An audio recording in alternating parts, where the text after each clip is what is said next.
ஒரு ஊரில் ஒரு மன்னர் இருந்தார். புத்தி கூர்மை உள்ள ஒரு மன்னர். பொதுவாக மன்னர்களுக்கு சந்தேகம் வந்தால் சபையில் உள்ள சான்றோர்கள்கிட்ட கேட்டு தெரிஞ்சுக்கிறது தானே வழக்கம். ஆனால் இங்கே அப்படி இல்லை. மற்றவங்களுக்கு சந்தேகம் வந்தால் மன்னர்கிட்ட வந்து கேட்டு தெரிஞ்சுக்குவாங்க. அது மாதிரி கேட்டு தெரிஞ்சுக்கிறதுக்காக ஒரு பெரியவர் ஒரு நாள் வந்தார். அவர் கையில் 3 பொம்மைகள் வச்சுருந்தார். 3 ஒரே மாதிரி பொம்மைகள், கொஞ்சம் கூட வித்தியாசம் தெரியல. ஏது இந்த பொம்மைன்னு கேட்டார் மன்னர். எனக்கு வேண்டியப்பட்ட ஒருத்தங்கிட்ட இருந்து இதை வாங்கிட்டு வந்திருக்கிறேன். நான் தான் அவன்கிட்ட இந்த பொம்மையை செஞ்சு கொடுக்க முடியா கேட்டுக்கிட்டேன். அவன் ரொம்ப புத்திசாலி, அவன் தான் இதை செஞ்சு கொடுத்தான். ஆனால் அதில் ஒரு சிக்கல் அப்படின்னார். என்ன பிரச்சனைன்னு கேட்டிருக்காரு இவர். நான் அவன்கிட்ட கேட்டது 3 விதமான பொம்மைகளாக இருக்கணும்னு கேட்டேன். அவன் என்னடான்னா 3 ஒரே மாதிரியாக செஞ்சு கொடுத்துட்டான் அப்படின்னார். அவங்ககிட்டயே கேட்கறது தானே அப்படின்ட்டு இருக்காரு இவர். கேட்டேன், அவன் என்ன சொல்கிறான்னா இது 3 ஒரே மாதிரி பொம்மை கிடையாது, 3 விதம், ஒன்றுக்கு ஒன்று வித்தியாசம் இருக்குது. இந்த 3 பொம்மையும் 3 விதமான நண்பர்களுக்கு உதாரணங்கள் அப்படின்னு சொல்கிறான். எனக்கு ஒன்றும் புரியல, அதுதான் உங்ககிட்ட வந்தேன் அப்படின்னார். சரி, அந்த பொம்மைகளை இப்படி கொடுங்க அப்படின்னு வாங்கினார் மன்னர். எடுத்துக்கிட்டு உள்ளே போனார். கொஞ்ச நேரம் கழித்து வெளியில் வந்தார். அதுக்கப்புறம் சொன்னார், இதை பாருப்பா, அவன் சொன்னது சரிதான், 3 விதம் தான். இது இருக்குதே முதல் பொம்மை, இது உத்தமமான நண்பனுக்கு உதாரணம். இந்த 2வது பொம்மை இது மத்தியமமான நண்பனுக்கு உதாரணம். அந்த 3வது பொம்மை இருக்குதே அது மோசமான நண்பனுக்கு உதாரணம். இதை செஞ்சவன் உண்மையிலேயே பெரிய அறிவாளி தான் அப்படின்னாராம். வந்தவருக்கு ஒன்றும் புரியல. பார்த்தா ஒன்றும் வித்தியாசம் தெரியலையே அப்படின்னு அவன் குழம்பி போய் நிற்கிறான். இப்போ அந்த மன்னர் விளக்கம் கொடுக்குறார். அந்த 3 பொம்மையையும் எடுத்து முன்னாடி வச்சார். ஒரு மெல்லிய கம்பியை கையில் எடுத்தார். அந்த முதல் பொம்மை காதில் விட்டார். கொஞ்ச தூரம் உள்ளே போய் அப்படியே நின்றுட்டுது அந்த கம்பி. அப்புறம் 2வது பொம்மை காதில் அந்த கம்பியை விட்டார். அந்த கம்பி என்னாச்சுன்னா அப்படியே அது வாய் வழியாக வெளில வந்தது. 3வது பொம்மை காதில் கம்பியை செலுத்தினார். அது நேராக இன்னொரு காது வழியாக வெளியில் வந்தது. இப்போ இந்த முதல் வகை இருக்குதே, அது மாதிரியான நண்பர்கள் எப்படி தெரியுமா? நம்ம கஷ்டத்தை அவங்கக்கிட்ட சொன்னால் பேசாமல் கேட்டுக்குவாங்க. வெளியில் அதை யாருக்கிட்டையும் சொல்லிகிட்டு இருக்க மாட்டாங்க. வெளியில் தெரியாமல் நமக்கு உதவி பண்ணுவாங்க. செஞ்சுட்டு அதை நான் தான் செஞ்சேன்னு சொல்லிகிட்டு இருக்க மாட்டாங்க. அதுதான் கம்பி ஒரு காது வழியாக போய் உள்ளே நின்றுட்டுது. 2வது பொம்மையில் கம்பி என்னாச்சு, ஒரு காது வழியாக போய் வாய் வழியாக வெளியில் வருது. இது மாதிரியான நண்பர்கள்கிட்ட நாம் கஷ்டத்தை சொன்னால் அதை அவங்க 4 பேர்கிட்ட போய் சொல்லி நமக்காக உதவி கேட்பாங்க. நமக்குன்னு கேட்டு வாங்கி அதை நம்மகிட்ட கொண்டுகிட்டு வந்து கொடுப்பாங்க. இவங்க மத்தியமமான நண்பர்கள். 3வது பொம்மையில் ஒரு காது வழியாக செலுத்துகிற கம்பி இன்னொரு காது வழியாக வெளியில் வந்துடுது. இது மாதிரியான நண்பர்கள்கிட்ட நம்ம கஷ்டத்தை சொன்னால் அவங்க காது கொடுத்து கேட்கறது மாதிரி நடிப்பாங்க. அப்படியே இன்னொரு காது வழியாக அதை வெளில விட்டுருவாங்க. அதை பற்றி கவலைப்பட மாட்டாங்க. இதுதான் இந்த பொம்மைகளுக்குள்ளே இருக்கிற வித்தியாசம் அப்படின்னு விளக்கம் கொடுத்தாராம் மன்னர். படிக்கிற பிள்ளைங்கள்லேயும் இது மாதிரி 3 வகை உண்டு. சில பேர் காதால் வாங்கி மனசில் வச்சுக்குவான். சில பேர் காதால் வாங்கி பேனாவால் எழுதி விடுவான். சில பேர் ஒரு காதால் வாங்கி இன்னொரு காதால் வெளியில் விட்டுருவான். ஒரு பையன் வகுப்பில் ஆசிரியர் பாடம் நடத்தும் பொழுது தலையை வேகமாக ஆட்டி ஆட்டி கேட்பானான். ஏன்டா இப்படி தலையை இப்படி ஆட்டுற அப்படின்னு கேட்டிருக்கான் பக்கத்தில் இருந்தவன். தலையை ஆட்டினா தாண்டா ஒரு காது வழியாக உள்ளே போகிறது, இன்னொரு காது வழியாக வெளியில் வேகமாக வெளில போகும் அப்படின்னானான் அந்த பையன். ஒரு ஊரில் ஒரு பெரிய செல்வந்தர் இருந்தார். பணத்துக்கு பஞ்சம் இல்லை. அதனால் இந்த உலகத்தில் முடியாத காரியம் எதுவும் இல்லைன்னு நினச்சார். பணம் இருந்தாலே அந்த நினப்பு தானாக வந்துடும். அதனால் இவரும் அப்படி நினச்சதில் ஒன்றும் தப்பு இல்லை. அந்த ஊருக்கு குருநானக் ஒரு தடவை வந்தார். அவருக்கு இந்த செல்வந்தர் ரொம்ப பிரமாதமாக ஒரு வரவேற்பு கொடுத்தார். ஊர் எல்லையிலேயே எங்கள் வீட்டுக்கு விருந்து சாப்பிட்டுட்டு போகணும்னு கேட்டுக்கிட்டார். அவரும் சரின்னு ஒத்துக்கிட்டார். உடனே தன்னுடைய பங்களாவில் ஒரு பெரிய விருந்துக்கு ஏற்பாடு பண்ணார். குருநானக்கை அழைச்சிட்டு வீட்டுக்கு போனார். உட்கார வச்சார். ஐயா, நான் இந்த ஊர்லேயே ரொம்ப பெரிய வசதி உள்ளவன். என்னால் எல்லாம் முடியும். உங்களுக்காக நான் என்ன செய்யணும்னு சொல்லுங்கள். எதுவாக இருந்தாலும் பரவாயில்ல, எவ்வளவு செலவானாலும் பரவாயில்ல, என்னால் செய்ய முடியும். என்ன செய்யணும்னு சொல்லுங்கள், அது போதும், நான் செய்கிறேன் அப்படின்னு நான் ரொம்ப பணிவான். இதை கேட்டதும் குருநானக் சிந்திச்சார் கொஞ்ச நேரம். அதுக்கப்புறம் தன்னோட சட்டை பைக்குள்ளே கையை விட்டு ஒரு பழைய ஊசி ஒன்று எடுத்தார். அந்த செல்வந்தர்கிட்ட கொடுத்தார். இதை பாருங்க, இவ்வளவு தூரம் நீங்கள் கேட்கறதுனால சொல்கிறேன். எனக்கு நீங்கள் செய்ய வேண்டிய உதவி இதுதான்னார். ஊசியை கையில் வாங்கிக்கிட்டு இதை என்ன செய்யணும்னு சொல்லுங்க அப்படின்னார் அவர். நீங்கள் செய்ய வேண்டியது என்னென்னா, இந்த ஊசியை பத்திரமா வச்சிருக்கணும். நாம் 2 பேரும் இறந்து போனதுக்கு பின்னாடி இன்னொரு உலகத்தில் நாம் சந்திக்கக்கூடிய வாய்ப்பு இருக்குது. அப்போ இந்த ஊசியை என்கிட்ட கொண்டாந்து கொடுக்கணும். இதுதான் நீங்கள் எனக்காக செய்ய வேண்டிய உதவி அப்படின்னார் குருநானக் லேசாக சிரிச்சுக்கிட்டே. இதை கேட்ட உடனே இந்த பெரியவர் முழிக்க ஆரம்பிச்சிட்டார். அது எப்படிங்க, நான் சாகிறப்ப எப்படி இந்த ஊசியை எடுத்துக்கிட்டு இன்னொரு உலகத்துக்கு வர முடியும்னார். ஊசி மாதிரி ஒரு சின்ன பொருளை கூட இந்த உலகத்தை விட்டு நாம் போகிறப்ப எடுத்துகிட்டு போக முடியாதுங்கிறப்போ உங்களோட செல்வத்தையெல்லாம் எப்படி அங்கே எடுத்துகிட்டு வர போகிறீங்க அப்படின்னு கேட்டார் குருநானக். அதுக்கப்புறம் தான் அந்த பெரியவர் யோசிக்க ஆரம்பித்தாராம். குருநானக் சொல்கிறார், இதை பாருங்க, நாம் செய்கிற நல்லது கெட்டது தான் கடைசி வரைக்கும் நம்ம கூட இருக்கும். அடுத்தவங்க நல்லா இருக்கணுங்கிறதுக்காக பொருளை செலவு செய்யணும். அப்படி செய்யலைன்னா எந்த பிரயோஜனமும் இல்லை அப்படின்னார். அதுக்கப்புறம் தான் அந்த செல்வந்தரின் அறிவு கண் திறந்து தான் உடனே குருநானக்கை வணங்கினார். ஐயா, என்கிட்ட இருந்த ஆணவம் போயிட்டுது, இனிமேல் என்கிட்ட இருக்கிற செல்வத்தை நல்ல வழியில் செலவழிப்பேன் அப்படின்னாராம். நம்மகிட்ட இருக்கிற பணம் எப்பவும் நம்ம கூடவே வந்துக்கிட்டு இருக்காதுங்கிறதுக்கு இது ஒரு உதாரணம். அதுக்காக நாம் பணம் சேர்க்கறத பற்றி கவலைப்பட வேண்டியதில்லை, பேசாமல் படுத்து தூங்கிக்கிட்டு இருந்தால் போதும் அப்படின்னு இதுக்கு அர்த்தம் பண்ணிக்கப்படாது. முறையான வழியில் பணம் சேர்க்கணும், அதை முறையான வழியில் செலவு பண்ணணும். அதனால் ஏற்படக்கூடிய மன நிறைவு இருக்கு பாருங்க, அது அனுபவிச்சவங்களுக்கு தான் தெரியும். சொர்க்கத்துக்கு போகிறவங்க இங்கேருந்து பணத்தை எடுத்துகிட்டு போக முடியாது.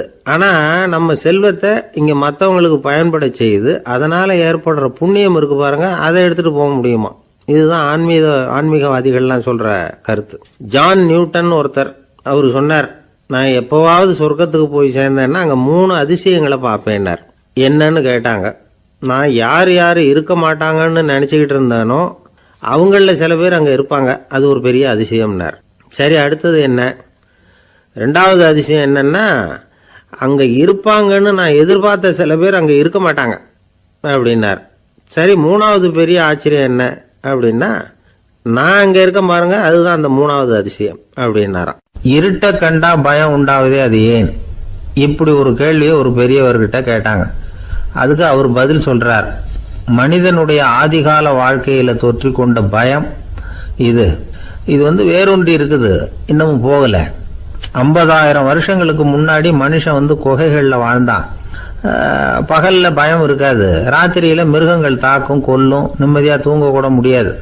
அதனால இந்த மனுஷனுக்கு இரவுன்னா மரணம், பயம் அப்படின்னு பழகி போச்சு. மனிதர்களுடைய எல்லா மனசையும் சேர்த்து மொத்தமா ஒரு மனசு உண்டு. மனிதர்களுடைய நினைவு இந்த மொத்த மனசுல பதிஞ்சிருக்கு, பரவுது. இந்த மொத்த மனசுல இருட்டு பற்றிய பயம் பதிந்து நீடிக்குது அப்படிங்கிறார் அவர். இந்த காலத்துல இரவை பகலாக்கிறதுக்கு எவ்வளவோ விளக்குகள்லாம் வந்தாச்சு. ராத்திரியிலேயும் மிருகங்கள் தாக்குங்கிற நிலைமை இல்லை. பாதுகாப்பான வீடுகள், விலங்குகளும் விலகி போயிட்டு, விலங்குகள்லாம் விலகி போயிட்டு, வீடுகளும் பாதுகாப்பா இருக்குது. சரி, இருந்தாலும் அந்த பழங்கால பயம் இருட்டு பயம் இன்னமும் மனுஷனை விட்டு போகல. இன்னொரு விஷயம் என்னன்னா, இருட்டில இருந்து வெளிச்சத்துக்கு வராத மனிதர்கள் இன்னைக்கு அதிகம். ஒரு ஆளு ஆத்துக்கு மீன் பிடிக்கிறதுக்காக போனான், இன்னும் விடியல, அதுக்குள்ள வலையை எடுத்துட்டு கிளம்பி போயிட்டான். வெளிச்சம் வர்றதுக்கு முன்னாடியே போய் சேர்ந்துட்டான். விடிகிற வரைக்கும் என்ன பண்றது, சும்மா கரையிலேயே உட்காந்து காலாட்டிக்கிட்டு இருக்கிறான். காலில் ஏதோ ஒரு சின்ன மூட்டை தட்டுப்பட்டுது. இருட்டில் அது என்னன்னு சரியா தெரியல. மூட்டைக்குள்ள சின்ன சின்ன கல்லா நிறைஞ்சி இருக்குது. சும்மா பொழுது போகணுமேங்கிறதுக்காக இவன் அந்த மூட்டைக்குள்ள இருந்து ஒவ்வொரு கல்லா எடுத்து ஆத்துல வீசிக்கிட்டு இருக்கிறான். விடிகிற வரைக்கும் வேற வேலை இல்லைங்கிறதுனால எப்படி செஞ்சுக்கிட்டே உட்காந்துருக்கிறான். கிழக்க மெதுவா வெளிச்சம் தெரிய ஆரம்பிச்சது, பொழுது விடியறதுக்கான அறிகுறி. இதுக்குள்ள அந்த மூட்டையில இருந்த எல்லா கல்லையும் எடுத்து வீசி எறிஞ்சுட்டான். கடைசியா ஒரே ஒரு கல் மட்டும்தான் கையில பாக்கி இருந்தது.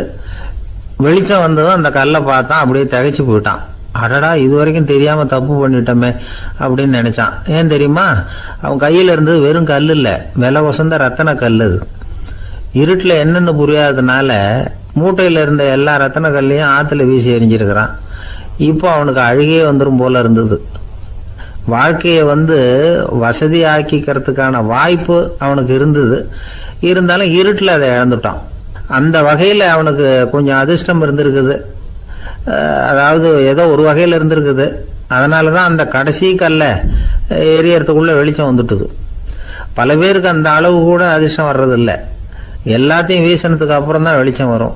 என்னன்னு விவரம் தெரியாமலே எழுந்திரிச்சு வந்துருவாங்க. வாழ்க்கைங்கிறது ஒரு பெரிய புதையல். அதை புரிஞ்சிக்காம மனுஷன் அதை வீசி எரிஞ்சுக்கிட்டு இருக்கான் அப்படிங்கிறது தான் பெரியவங்க கருத்து. சில பேருக்கு புரிஞ்சுக்கிற நேரம் வரும், அதுக்குள்ள வாழ்நாள்லாம் ஓடி போயிருக்கும். அதுக்கப்புறம் என்ன பண்றது? நம்மால் ஒருத்தன் கையில் ஒரு சின்ன பையோட வந்துகிட்டு இருந்தான். பை உள்ள ஏகப்பட்ட நகைகள், ரத்தன கல் எல்லாம் இருக்கு. வந்துகிட்டு இருந்தவன் திடீர்னு அந்த பையை அப்படியே ஒரு குளத்துல வீசி எறிஞ்சுட்டான். மகான்கள் தான் இப்படி பற்று இல்லாம இருப்பாங்க. என்னங்க இது, விலை மதிப்புள்ள அந்த பையை இப்படி குளத்துல வீசி எறிஞ்சுட்டீங்களே, இதுக்கு என்ன அர்த்தம் அப்படின்னு கேட்டார் அவன் கூட வந்தவர். அவன் மெதுவா இவர் காதோட காதா சொல்றான், ஒரு போலீஸ்காரர் பின்னாடி வந்துகிட்டு இருக்கிறார், அவர் போனதுக்கு அப்புறம் இதை எடுத்துக்குவேன் அப்படிங்கிறான். ஒரு கணவன் மனைவி எப்போ பார்த்தாலும் அவங்க 2 பேருக்கும் இடையில சண்டை வந்துக்கிட்டே இருந்தது. இதில் என்ன ஆச்சரியங்கிறீங்களா? நான் அதுக்காக சொல்ல வரல, இது வேற விஷயம்.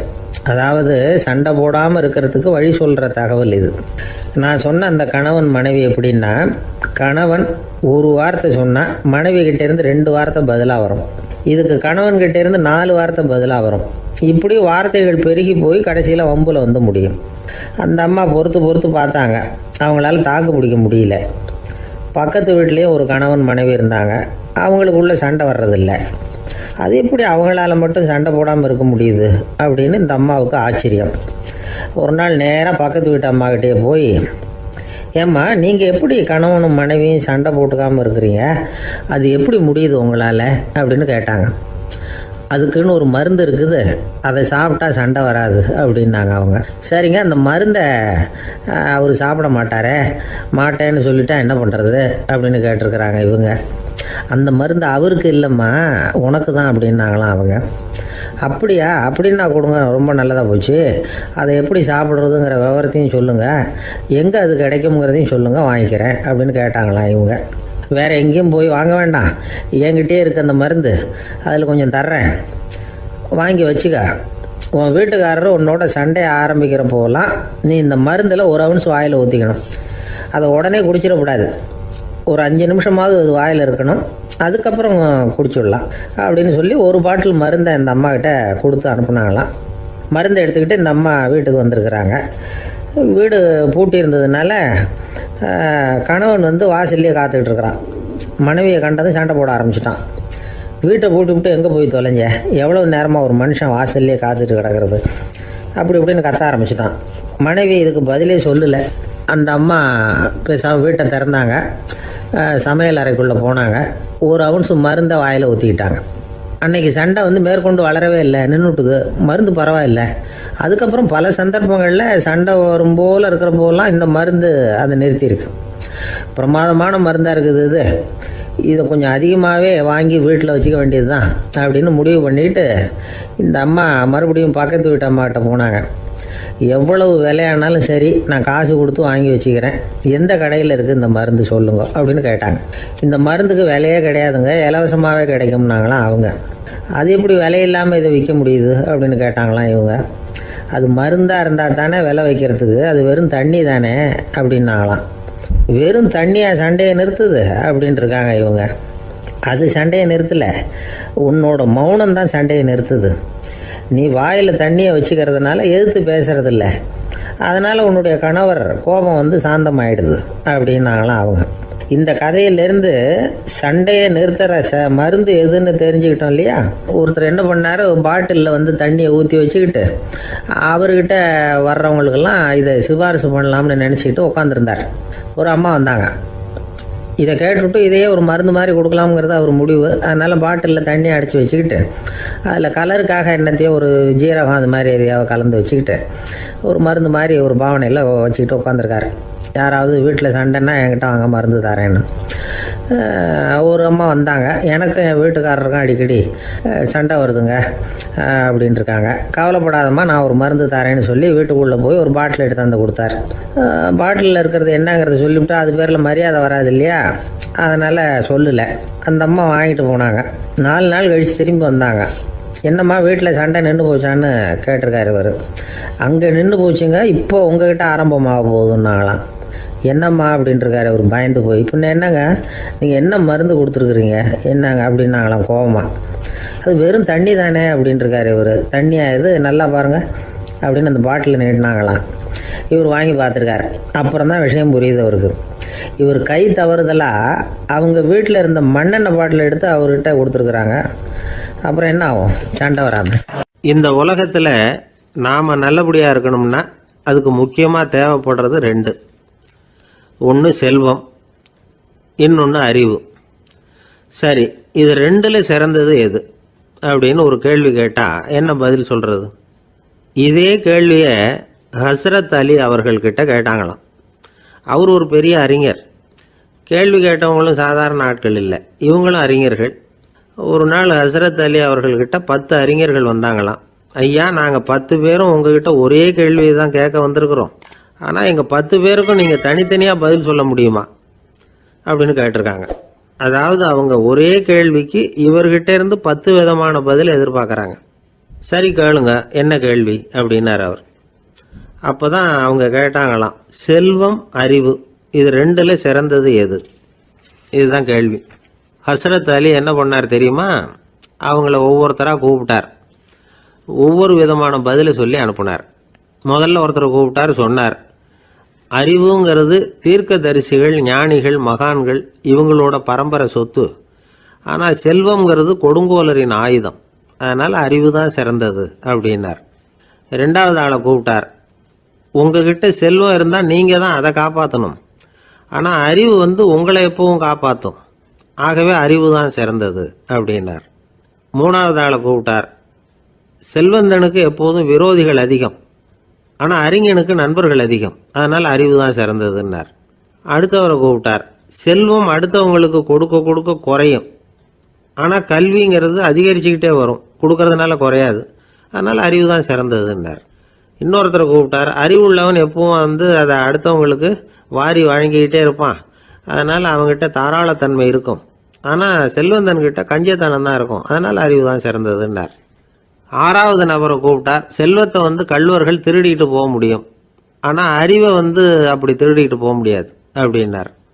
ஏழாவது நபரை கூப்பிட்டார், செல்வம் கால ஓட்டத்தில் அழிஞ்சிரும், ஆனால் அறிவை கால ஓட்டம் ஒன்றும் பண்ண முடியாது, ஆகவே அறிவே சிறந்ததுன்னார். எட்டாவது ஆளை கூப்பிட்டு சொன்னார், செல்வத்துக்கு எப்பவும் எல்லை உண்டு, நிறை உண்டு, அளவு உண்டு, கணக்கு உண்டு, ஆனால் அறிவுக்கு அப்படிப்பட்ட எல்லை எதுவும் கிடையாது, அதனால் அதுதான் சிறந்ததுன்னார். அடுத்தவனை கூப்பிட்டார், செல்வம் உள்ளத்தில் உள்ள ஒளியை போக்கிவிடும், இருட்டை உண்டாக்கிவிடும், விரிந்த மனப்பான்மையை குறுகலாக்கிவிடும், ஆனால் அறிவு அப்படி இல்லை, இருண்ட உள்ளத்தில் ஒளியை பாய்ச்சி அதை விசாலப்படுத்துது, அதுதான் சிறந்ததுன்னார். கடைசியாக 10வது நபரை கூப்பிட்டார், செல்வம் மனசில் செருக்கை உண்டாக்குது, ஆணவத்தை ஏற்படுத்துது, அதனால் நானே கடவுள்னு நினைக்கிற அளவுக்கு மனுஷனை தாழ்த்தி விடுது, ஆனால் அறிவு பணிவையும் பண்பாட்டையும் வளர்க்குது, அதனால் அறிவு தான் சிறந்ததுன்னார். ஆக இப்படி 10 பேருக்கும் 10 விதமாக பதில் சொன்னது மூலமாக ஹஸ்ரத் அலி அவர்கள் அறிவு தான் செல்வத்தை விட சிறந்தது அப்படிங்கிறதுக்கு 10 காரணங்களை சுட்டி காட்டியிருக்கார். அந்த அறிஞர் 10 பேர் கேட்ட ஒரே கேள்விக்கு 10 பதில் சொன்னார். நமக்கு வேண்டிய ஒருத்தர் 10 பேர் கேட்ட கேள்விக்கு ஒரே பதில் சொல்லி சமாளித்தார். கேள்வி என்ன தெரியுமா?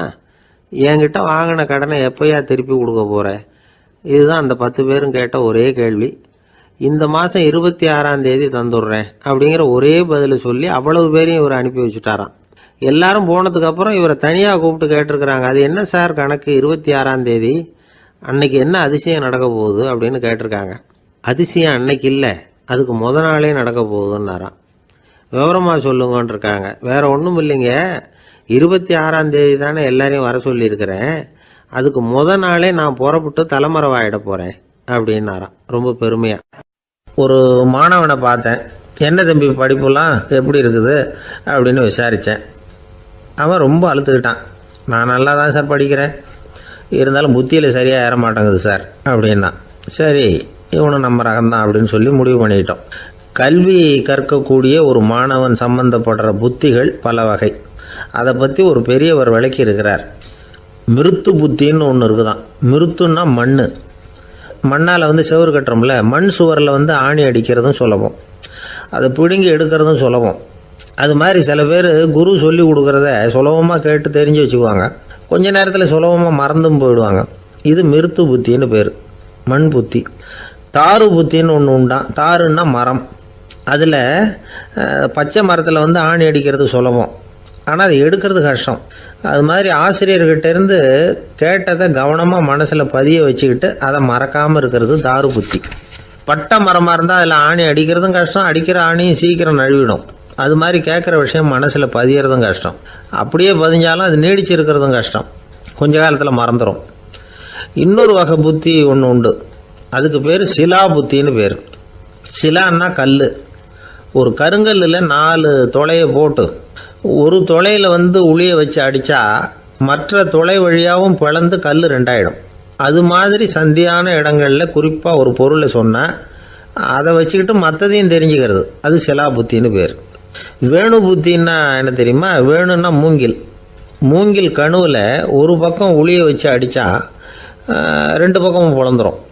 அது மாதிரி ஒரு செய்தியை கேட்டுக்கிட்டு இருக்கிறப்பவே அதோட முன்பின் தொடர்களையும் தெரிஞ்சுக்கணும், அது வேணு புத்தி. தைல புத்தின்னு ஒன்று உண்டு. தைலம்ங்கிறது எண்ணெய். தண்ணியில் ஒரு துளி எண்ணெயை விட்டால் அது தண்ணி பூரா பரவி போடுதில்ல, அது இப்படி பரவுறது மாதிரி ஆசிரியர் சுருக்கமாக ஒரு கருத்தை சொன்னால் அதை வச்சுக்கிட்டு பூரா விஷயங்களையும் தெரிஞ்சுக்கணும், அது தைல புத்தி. கற்பூர புத்தின்னு ஒன்று கேள்விப்பட்டிருக்கோம். அது எப்படின்னா, கற்பூரம் தீ பட்ட உடனே பிடிச்சிக்கும். ஆசிரியர் சொன்ன உடனே நுண்ணறிவோட பாடங்களை புரிஞ்சுக்கிறது இந்த வகை புத்தி. கரி புத்தின்னு ஒன்று. அது எப்படின்னா, கரியில் நெருப்பை வச்சு விசிறிய பிறகு அதுக்கப்புறம் அது கறி நெருப்பாகும். அது மாதிரி காலம்பரை சாயந்தர வேலைகளில் ஆசிரியர் பாடம் சொல்லி கொடுப்பார், அதை கொண்டு புரிஞ்சுக்கிறது இந்த வகை. கதலித்தண்டு புத்தின்னு ஒன்று சொல்லுவாங்க. கதலிங்கிறது வாழை மரம். வாழைத்தண்டில் தீ வைக்கிறது எவ்வளவு சிரமமோ அவ்வளவு சிரமத்தோடு கல்வி கற்கிறது கதலித்தண்டு புத்தி. இதை தவிர இன்னும் சில வகையான மாணவர்களை கூட அடையாளம் காட்டுறாங்க. ஆசிரியர் சொன்னதில் நல்லதை மட்டும் எடுத்துக்கிறவன் அன்னம். ஆசிரியர் கிடைச்ச இடத்துல பாடத்தை கேட்டுக்கிட்டு பிறகு தனியாக உட்காந்து சிந்திக்கிறவன் பசு. பசுமாடு அப்படி தானே, புல் கண்ட இடத்துல மேயும், அதுக்கப்புறம் நிதானமாக அசை போட்டுக்கும். ஆசிரியர் சொன்னதை தவிர வேற எதையும் சொல்ல முடியாதவன் கிளி. பல இடங்களில் பாடங்கள் கேட்டு கடைசியில் ஒன்றும் புரியாமல் போகிறவன் ஆடு. ஆடு ஒரு செடியில் வயிறார மேயாது, ஒரே செடியில். இக்கரைக்கு அக்கறை பச்சைன்னா அங்கேயும் இங்கேயும் அலைஞ்சிக்கிட்டே இருக்கும். சில பேருக்கு எருமைன்னு பேர். எருமை எப்படின்னா குளத்து நீரை கலக்கி தான் குடிக்கும். அது மாதிரி ஆசிரியர் மனசை நோக செய்து பயில்கிற மாணவர்கள்லாம் இந்த ரகம். இவ்வளவுலாம் இருந்தாலும் இந்த காலத்து மாணவர்கள்லாம் ஒரு தனி ரகம். ஒரு ஆசிரியர் வகுப்பில் பாடம் நடத்திக்கிட்டு இருந்தார். இலக்கண வகுப்பு. இறந்த காலம், நிகழ்காலம், எதிர்காலம், past tense, present tense, future tense, இதை பற்றிலாம் பாடம் நடத்துகிறார். எல்லாம் சொல்லி கொடுத்துட்டு இப்போ நான் ஒரு வாக்கியம் சொல்லுவேன், அது என்ன காலம் அப்படிங்கிறத நீங்கள் சொல்லணும்னார் ஆசிரியர்.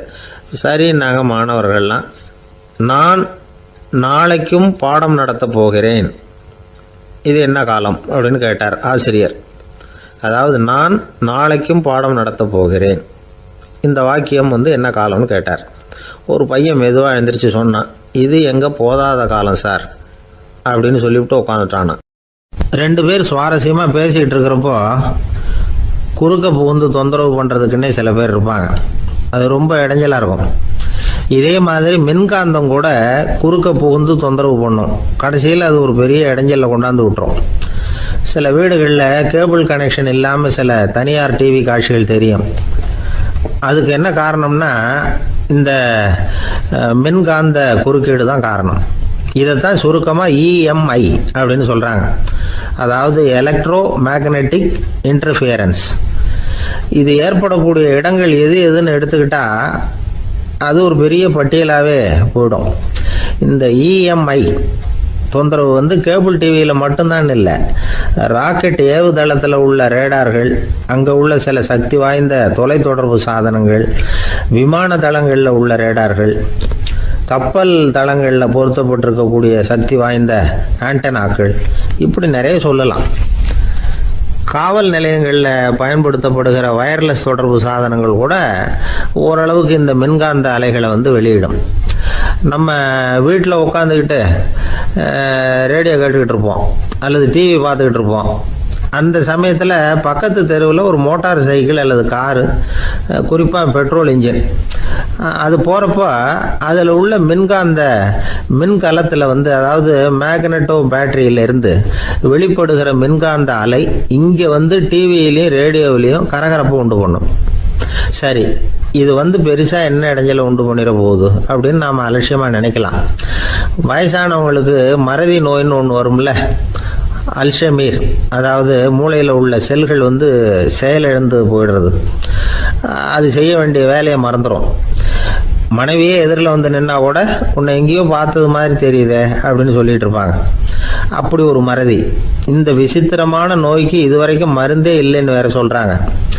இந்த மைக்ரோ ஓவன் அப்படின்னு சொல்லக்கூடிய சமையல் அடுப்புகள் கூட மின்காந்த அலைகளை வந்து வெளியிடுது.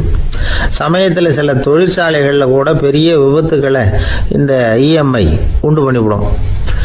இதை பற்றி தீவிரமாக சிந்திக்க ஆரம்பித்ததே ஒரு விபத்துக்கு பிறகுதான்.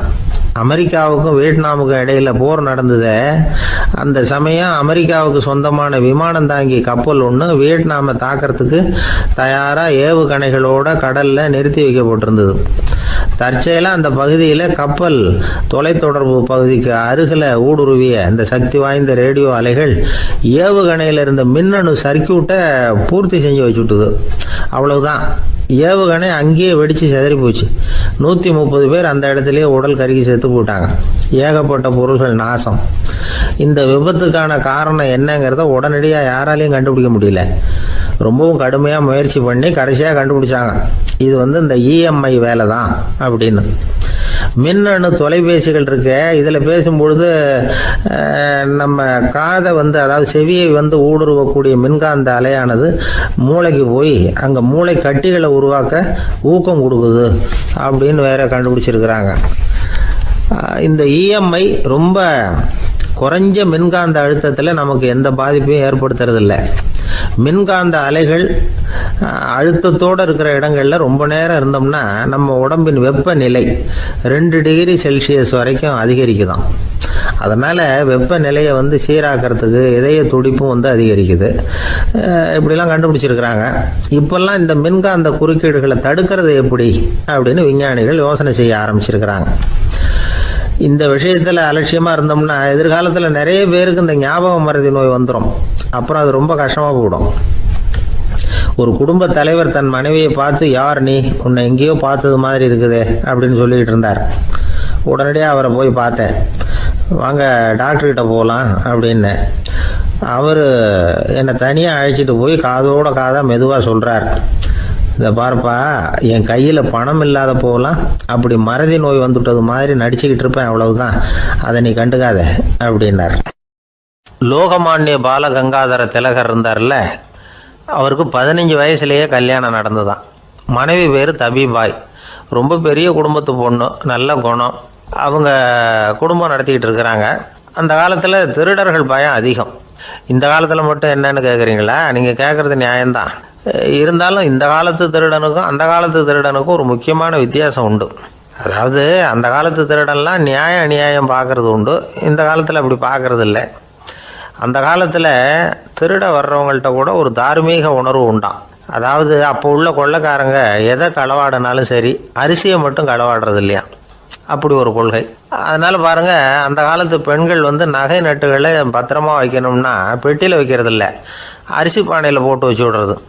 இப்போல்லாம் பேங்க்கில் வந்து சேஃப்டி லாக்கர்னு இருக்குல்ல, அது மாதிரி அந்த காலத்தில் வந்து சேஃப்டி லாக்கருங்கிறது அரிசி பானை. இந்த வளையல், மூக்குத்தி, தோடு இப்படி எதுவாக இருந்தாலும் அதில் போட்டு பத்திரமா வச்சுருவாங்க. திருடன் வந்து அரிசி பானை பக்கம் போகிறதில்ல.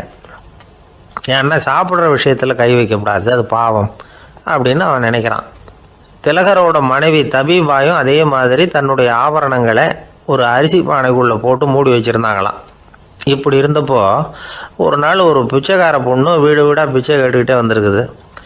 திலகர் வீட்டுக்கும் வந்து தர்மம் போடுங்க தாயே அப்படின்னு தான் அந்த பொண்ணு. அந்த அம்மா தபிபாய் காதில் இது விழுந்திருக்கு. உடனே கை நிறைய அரிசி அள்ளிக்கிட்டு வந்து போட்டிருக்கு. பாத்திரத்தில் அரிசியை போட்டதுக்கு அப்புறம் தான் தெரியுது, பளிச்சுன்னு கண்ணில் படுது. அதாவது அந்த அம்மாவோட வைர மூக்குத்தி ஒன்று அரிசியோடு சேர்ந்து அந்த பிச்சைக்கார பொண்ணு பாத்திரத்தில் போய் விழுந்துட்டுது. இந்த அம்மாவுக்கு மனசுக்குள்ளே குழப்பம், என்ன இப்படி ஆகிட்டுதே, மூக்குத்தி போயிட்டுதே, பிச்சை பாத்திரத்துலேருந்து அதை எப்படி எடுக்கிறது அப்படின்னு தயக்கம். வாயை திறந்து அதை கேட்கறதுக்கும் கூச்சம். திண்ணையில் உட்காந்துருந்த திலகர் இவ்வளவையும் பார்த்துக்கிட்டு இருக்கிறார். மனைவியின் மனசுக்குள்ளே நடக்கிற மௌன போராட்டத்தை அவர் நல்லா புரிஞ்சுக்கிட்டாராம். மனைவியை பார்த்து சொன்னாராம், தபிபாய், இது வந்து தெய்வ சம்மதம், அவளுக்கு சேர வேண்டிய மூக்குத்தி அவகிட்ட போயிட்டுது, பிச்சை பாத்திரத்தில் விழுந்த மூக்குத்தியை எடுக்க வேணாம் அப்படின்னாராம். சரின்னு சொல்லிவிட்டு மேற்கொண்டு எதுவும் சொல்லாமல் அந்த அம்மா வீட்டுக்குள்ளே போயிட்டாங்களாம். இந்த காலத்துலலாம் அது மாதிரி நடக்குமா? வெறும் அரிசியை போட்டுவிட்டு விவகாரம் பண்ணிகிட்டு இருக்க மாட்டோமா? ஒரு பெரிய மனுஷன் வீட்டுக்கு ஒரு பிச்சைக்காரன் வந்தான். ஐயா, நாங்கள் பிச்சைக்காரங்கள்லாம் சேர்ந்து ஒரு சங்கம் வச்சுருக்குறோம், அதுக்கு நிதி சேர்க்குறோம், அதுக்கு ஒரு 100 ரூபா கொடுத்தீங்கன்னா எங்களுக்கு பெரிய உதவியாக இருக்கும் அப்படின்னானா. அதெல்லாம் ஒன்றும் கொடுக்க முடியாது போ அப்படின்னாரான் அவர். அப்படின்னா ஒரு 50 ரூபாயாவது கொடுங்களேன் அப்படின்ட்டுருக்கான். அதுவும் முடியாதுன்னு சொல்லிவிட்டார். 25 ரூபா அப்படின்னு இருக்கான். எதுவும் முடியாது அப்படின்னாரான். சரிங்க, இவ்வளவு பெரிய வீட்டுக்கு வந்துட்டு வெறுங்கையோடு திரும்புறது நல்லா இருக்காது, அதனால் சும்மா ஒரு 1 ரூபா மட்டுமாவது கொடுங்க அப்படின்ட்டுருக்கான் அவன். 1 பைசா கூட என்கிட்ட கிடையாது அப்படின்னு விட்டாரான் இவர். அப்படின்னா நீங்கள் ஒரு காரியம் பண்ணுங்களேன் அப்படின்னானா அவன். என்ன செய்யணும் அப்படின்ட்டுருக்கார்.